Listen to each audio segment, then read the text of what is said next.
बच्चों, प्रकृति से सीख नामक पाठ का अध्ययन करेंगे। लेकिन उस पाठ का अध्ययन करने से पहले हमें इस पाठ के लेखक के बारे में जानकारी प्राप्त करना अत्यावश्यक है। प्रस्तुत पाठ प्रकृति से सीख माननीय रामनाथ कोविंद, जो कि वर्तमान में भारत के राष्ट्रपति हैं, उनके द्वारा लिखा गया है। उनका जन्म 1 अक्टूबर 1945 को कानपुर देहात के परोख गांव में हुआ था, जो कि उत्तर प्रदेश में है।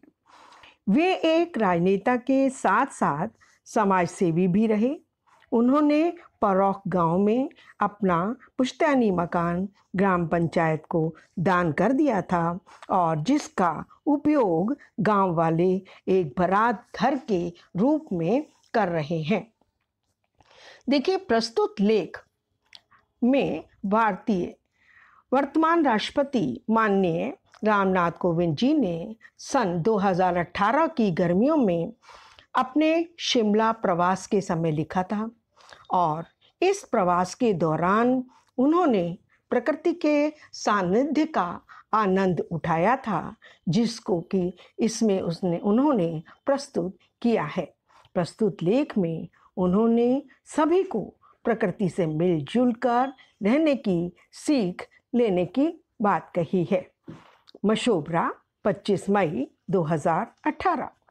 आज मैं जल्दी उठकर अपने पोते और पोती के साथ सैर के लिए 5 बजे शिमला जल संग्रहण क्षेत्र और वन्य जीव अभयारण्य की ओर निकला। कौन?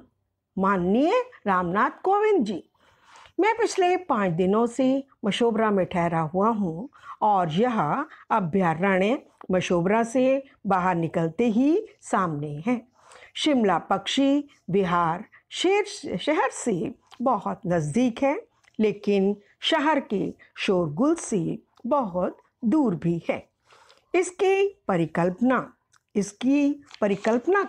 परिकल्पना एक वन के रूप में की गई थी। सोचा गया था कि यहाँ पर फूल पौधे होंगे और शिमला के लिए एक बड़ा जल स्रोत तैयार हो सकेगा। यहाँ आकर मैं प्रकृति की शोभा देखकर मंत्रमुग्ध रह गया। मैंने यहाँ छिपकर चिड़ियों को देखा, उनकी जादुई आवाज़ सुनी, छोटे छोटे लुहावने जीव जंतुओं की प्राकृतिक सुंदरता और हरियाली देखी, सीधे तन कर खड़े देवदार और ओक के वृक्ष देखे, छोटे बच्चों की खिलखिलाहट सुनी और महसूस किया कि मशोबरा का अपना अलग ही स्वर्ग है। मैंने प्रकृति को उसके भव्यतम रूप में देखा। भव्यतम एक प्रकृति को उसके विशाल रूप में देखा। मैंने यह भी अनुभव किया कि यहाँ प्रकृति किस तरह से मनुष्य की चिंता करती है। यह वन किस तरह से शिमला और इसकी जनता का पोषण करता है। यह वन बिल्कुल उसी तरह हमारी देखभाल करता है जैसे कोई माँ अपनी संतान का भरण पोषण करती है। प्रकृति हमें प्यार करती है और हम उसे प्यार करते हैं। कभी कभी ऐसा भी होता है कि किसी साधारण सी यात्रा में भी कोई बड़ा विचार पनप जाता है। यहाँ आकर अनेक विचार मेरे मन में आए। मैंने सोचा कि यह धरती माँ कितनी अच्छी तरह से हमारा पोषण करती है, लेकिन हम उसके पोषण के लिए क्या करते हैं? हम इसके लिए क्या कर सकते हैं? अगर हमें यह सुनिश्चित करना है कि यह प्रकृति एक संसाधन के रूप में, एक स्रोत के रूप में, मित्र के रूप में हमारे आने वाली पीढ़ियों के लिए उपलब्ध रहे, तो इसके लिए हमें क्या करना चाहिए? क्या हमें आने वाली पीढ़ियों के प्रति, अपनी संतति के प्रति अपनी जिम्मेदारियों का एहसास है? संतति अपनी संतान के प्रति जिम्मेदारियों का एहसास है? आगामी 2 अक्टूबर को हम सब महात्मा गांधी की 150वीं जयंती मनाने जा रहे हैं। फिर सन 2022 में हमारी आज़ादी की 75वीं वर्षगांठ एक राष्ट्रीय पर्व के रूप में मनाई जाएगी। इसमें कोई संदेह नहीं कि इन महत्वपूर्ण अवसरों पर देश में अनेक सार्थक योजनाएं आरंभ की जाएंगी। सन 2047 में जब भारत की आज़ादी के 100 वर्ष पूरे होंगे, उस समय का भारत कैसा होगा, कोई नहीं जान सकता कि उस समय भारत की स्थिति कैसी होगी। जब सन 2069 में हम गांधी जी की 200वीं जयंती मना रहे होंगे, उस समय का भारत कैसा होगा। हमारे पास आज इन प्रश्नों के बहुत स्पष्ट उत्तर नहीं हैं, लेकिन सामाजिक, बौद्धिक, नैतिक और प्रकृति एवं पर्यावरण के पाठ से संबंधित आज कुछ कठिन प्रश्नों को निवेश कर रही है। शब्दार्थ निवेश करना, जमा कर शब्दों के आज हम जो पूंजी लगा क्या है, कल हमें उसी का फल प्राप्त हो। पाठ पढ़ाया तब उसी पर हमारे इन सवालों का जवाब कुछ और शब्द बता रहे हैं। हम लोग ही यह तय करेंगे भरण पोषण में अगले 25 पालन 50 वर्षों में इस भारत यात्रा निर्माण करने वाले लोगों के पास यात्रा कैसी ताकत, पर्यावरण होता है, वातावरण। हम लोग ही यह तय करेंगे कि हजारों हजार वर्षों से जो नदियाँ, जो पहाड़ और जो जंगल होता है, प्राप्त इस प्रकृति ने अपनी पूरी भव्यता में उपलब्ध कराए हैं। संदर्भ में वही पहाड़ में और जंगल संदर्भ क्या हमारी आने वाली पीढ़ियों को इसी भव्य रूप में उपलब्ध रह पाएंगे। और हमने आकांक्षा मीन्स क्या होता है, आकांक्षा मीन्स होता है लेकिन अभिलाषा। बहुत कुछ ऐसा है आप इन कठिन शब्दों को भी याद करेंगे, ठीक है। जैसे जैसे कोई समाज विकसित होता है, वैसे वैसे उसके लक्ष्य भी सटीक और संक्षिप्त होते जाते हैं, निश्चित होते जाते हैं। हिमाचल प्रदेश में गौरव का यह भाव मौजूद है कि वहाँ के स्कूलों में बेटे और बेटियों की शिक्षा के लिए उनको स्कूल तक पहुँचाने के संदर्भ में महत्वपूर्ण प्रगति की गई है।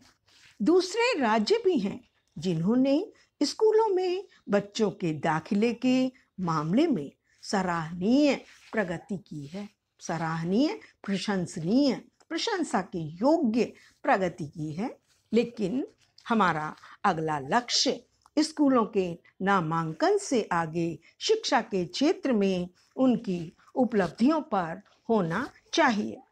हमारे बच्चे कक्षाओं तक पहुंच तो रहे हैं, लेकिन वहां जाकर वे कितना कुछ सीख पा रहे हैं, कितना ज्ञान अर्जित कर पा रहे हैं। आने वाले नए औद्योगिक युग के लिए हम उन्हें किस प्रकार तैयार कर पा रहे हैं, कितना तैयार कर पा रहे हैं, ये सवाल ऐसे हैं जो हर माँ बाप को परेशान कर रहे हैं।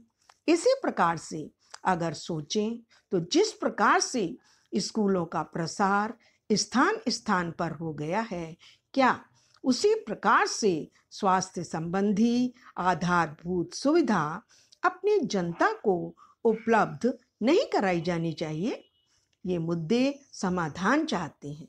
हर भारतीय के लिए हमें इन मुद्दों से जूझना होगा और ऐसा करते हुए क्षेत्र के आधार पर या धर्म किसी प्रकार के भेदभाव को पास फटकने नहीं देना है। ये सुविधाएं सबको देनी होंगी, चाहे वे हमारे किसान भाई बहन हों या फिर उद्योगों से जुड़े जन हों। सबको स्वास्थ्य सेवाएं उपलब्ध करानी होंगी। यहाँ पर भी प्रकृति हमें एक संदेश देती है। जिस प्रकार प्राकृतिक क्षेत्र में मैं आज गया था, वहाँ एक दूसरे के साथ कोई भेदभाव नहीं किया जाता। यहाँ पर जल सभी के लिए उपलब्ध है। यहाँ के पेड़ सभी को छाया देते हैं। यहाँ की साफ हवा सभी को पोषण देती है। भाईचारा और करुणा तो मानो प्रकृति के स्वभाव में है। जो कुछ भी हम एक समाज के रूप में करते हैं, वह सब करते हुए हमें उसी करुणा को, भाईचारे को, मानवीयता को और परस्पर गरिमा को, सम्मान के भाव को अपनी आशाओं में और भारत के प्रति अपने सपनों में शामिल करना होगा। इन सबके मूल में मेल मिलाप की भावना है। सबको एक सूत्र में पिरोने वाली भावना है। प्रकृति हमें एक दूसरे पर निर्भरता सिखाती है। मधुमक्खी को पोषण फूल से मिलता है, जल सभी जीवों की प्यास बुझाता है और वृक्ष पक्षियों एवं जीव जंतुओं का स्वागत बाह पसार कर करते हैं। मेल जोल में, एकात्मकता में एक प्रकार का संगीत महसूस होता है। ऐसा लगता है कि जैसे कोई ईश्वरीय बंधन है इन सब के बीच। जीवधारी चाहे छोटा हो या बड़ा, शांत हो या शोर मचाने वाला, सभी को मिलजुल कर साथ साथ पुष्पित पल्लवित होने देती है हमारी प्रकृति। यह आगे बढ़ने का अवसर प्रदान करती है। मानव जाति को भी प्रकृति से यह गुण सीखना चाहिए। भारत को प्रकृति से अनुपम वरदान मिला है, इसलिए आइए हम सब मिलकर उस एकात्मकता को और हर एक व्यक्ति को अपनी यह आकांक्षा पूरी करने, अपने सपनों और अपने भाग्य के लिखे को पूरा कर पाने में सहायक बने। इसे हमें एक राष्ट्रीय आंदोलन का रूप देना होगा। भारत का ऋण है हमारे ऊपर, हमें अपने वर्तमान का यह ऋण चुकाना है। आइए धरती माँ का, प्रकृति का यह ऋण हम। चलिए देखते हैं कुछ पाठ से संबंधित अन्य कठिन शब्दों के अर्थ। भरण पोषण। भरण पोषण मीन्स क्या होता है? पालन पोषण। यात्रा। यात्रा मीन्स सफर। पर्यावरण, वातावरण। उपलब्ध। उपलब्ध होना, प्राप्त होना, प्राप्त। तरक्की, उन्नति। संदर्भ में, विषय में। परस्पर, आपस में। आकांक्षा, अभिलाषा, इच्छा आदि। आप इन शब्दार्थ को भी कंठस्थ करेंगे, ठीक है।